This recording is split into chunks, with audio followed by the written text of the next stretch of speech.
ಐಶ್ವರ್ಯ ಗೌಡಗೆ ಸೇರಿದಂತಹ Benz ಕಾರನ್ನು ವಿನಯ್ ಕುಲಕರ್ಣಿ ಬಳಸ್ತಾ ಇದ್ರು ಅಂತ ಯಾವಾಗ ಪೊಲೀಸರಿಗೆ ಮಾಹಿತಿ ಲಭ್ಯವಾಯಿತೋ ಆ ಬೆನ್ಸ್ ಕಾರನ್ನು ಸೀಸ್ ಮಾಡೋದಕ್ಕೆ ಪೊಲೀಸರು ಇನ್ನಿಲ್ಲದ ಕಸರತ್ತನ್ನು ಮಾಡ್ತಾ ಇದ್ದಾರೆ.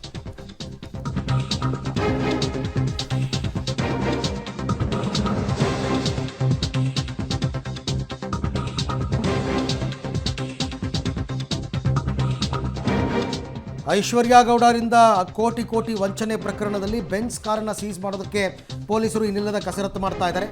ವಿನಯ್ ಕುಲಕರ್ಣಿಗೆ ನೋಟಿಸ್ ನೀಡೋದಕ್ಕೆ ಪೊಲೀಸರು ಕೋರ್ಟ್ ಬಳಿ ಹುಡುಕೊಂಡು ಬಂದಿದ್ದರು ನಿನ್ನೆ.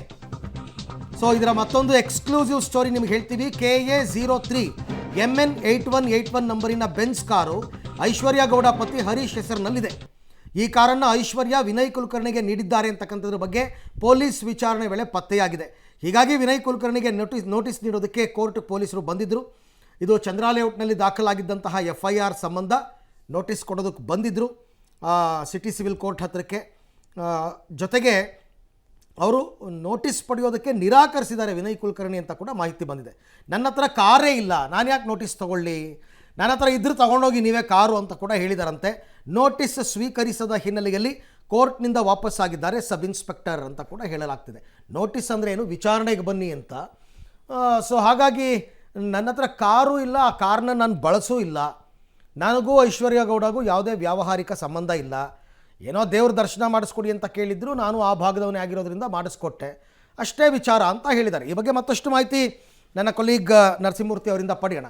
ಮೂರ್ತಿ, ಒಂದು ವಿಚಾರಣೆ ವೇಳೆ ಗೊತ್ತಾಗಿರೋದು ಬೆನ್ಸ್ ಕಾರನ್ನು ವಿನಯ್ ಕುಲಕರ್ಣಿ ಬಳಸ್ತಿದ್ರು ಅಂತ. ವಿನಯ್ ಕುಲಕರ್ಣಿ ಹೇಳ್ತಾರೆ ನಾನು ಬಳಸಿಲ್ಲ, ಅದಕ್ಕೆ ನಾನು ನೋಟಿಸ್ ತಗೊಳ್ಳಲ್ಲ ಅಂತ. ಈಗ ಮುಂದೇನು ಅಂತ ಹಾಗಾದರೆ ಪೊಲೀಸರ ಕ್ರಮ?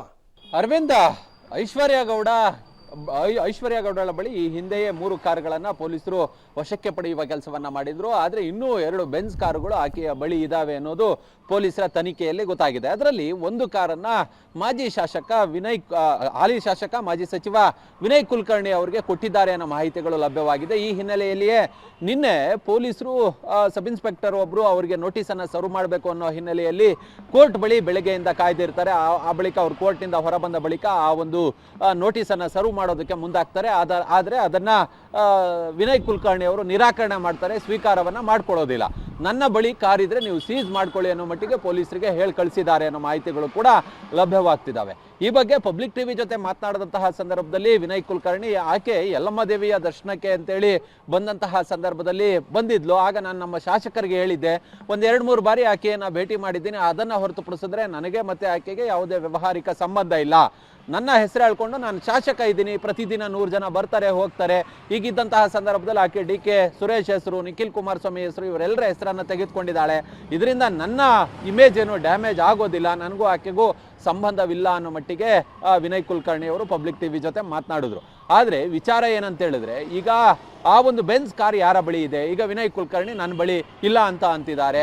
ಅದ್ರ ಜೊತೆಗೆ ಈಕೆ ಆ ಕಾರಿನ ಬಗ್ಗೆ ವಿಚಾರವನ್ನೇ ಬಾಯ್ಬಿಡ್ತಿಲ್ಲ, ಎಲ್ಲಿದೆ ಏನು ಎತ್ತ ಅಂತೇಳಿ.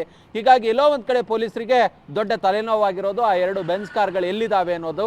ಅದನ್ನು ಸೀಸ್ ಮಾಡೋದಕ್ಕೆ ಅಂತೇಳಿ ಪೊಲೀಸರು ಹರಸಾಹಸವನ್ನು ಪಡ್ತಿದ್ದಾರೆ. ಮತ್ತೆ ತನಿಖೆಗೆ ಸಹಕಾರವನ್ನು ಕೊಡಬೇಕಾದಂಥವ್ರು ತನಿಖೆಗೆ ಸಹಕಾರವನ್ನು ಕೊಡ್ತಿಲ್ಲ ಅನ್ನೋದು ಕೂಡ ಮೇಲ್ನೋಟಕ್ಕೆ ಗೊತ್ತಾಗ್ತಿದೆ. ಒಂದು, ಐಶ್ವರ್ಯ ಗೌಡ ಕೂಡ ಎಲ್ಲೂ ಕೂಡ ತನಿಖೆಗೆ ಸಹಕಾರವನ್ನು ಕೊಡ್ತಿಲ್ಲ. ಆಕೆಯನ್ನು ಅರೆಸ್ಟ್ ಮಾಡ್ಕೊಂಡು ಬಂದರೂ ಕೂಡ ಆಕೆಗೆ 2 ಪ್ರಕರಣಗಳಲ್ಲಿ ಈಗಾಗಲೇ ಜಾಮೀನನ್ನು ತೆಗೆದುಕೊಂಡಾಗಿದೆ.